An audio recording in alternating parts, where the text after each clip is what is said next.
So as you know, in the Pacific we have many islands. So all Pacific people are coastal peoples, except maybe PNG because it's such a landmass, and you have inland communities that might not be so close to them.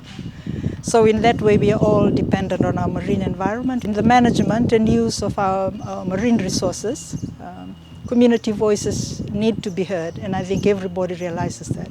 So the community-based fisheries dialogue is a platform for that voice to come into the regional processes for Pacific leaders. So the community-based dialogue is an independent avenue or channel for, like I said earlier, for inputting the views and the issues from the community members, not only to the heads of their fisheries, which are, I think, are permanent secretaries of the countries, but to the ministers and as well as to the leaders. So that avenue is open for this voice to be heard. I'm here representing an organization in Samoa on the southwest side of the island of Upolu. It's been a pleasure being part of this community-based fisheries dialogue.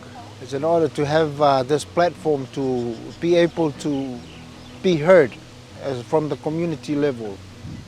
I'm involved because as my background as a teacher, I also study to carry out adult teaching. So with his work, doing coral restoration and setting up MBAs, I'm involved because I do all the awareness program. And then we work in partnership with fisheries. That's when we have very close relationship with our village chiefs and village community. I'm here to represent our networks of fisheries and farmers across Hawaii. I work for an organization, Kua Aino Uluawamo. We're here to bring their voices to the table, and we're so humbled to be a part of this meeting. And we support indigenous practice at home. And so we support traditional fish ponds, traditional limu or algae cultivation and protection. And we support many kupuna or elders from our communities. And we're trying to find ways to elevate their knowledge systems to have more impact and say in decision-making spaces. And so I hope to learn from other communities here, other nations, other Pacific communities, how to level everybody up. I'm from the last village by the name of Hatafu.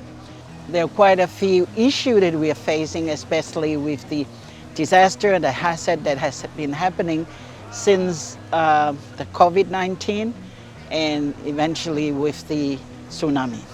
Especially we are more into three main things. That's the umbrella of what we are doing, because we are doing the redo, rebuild, and also reform of our village. And these projects are done mostly by women.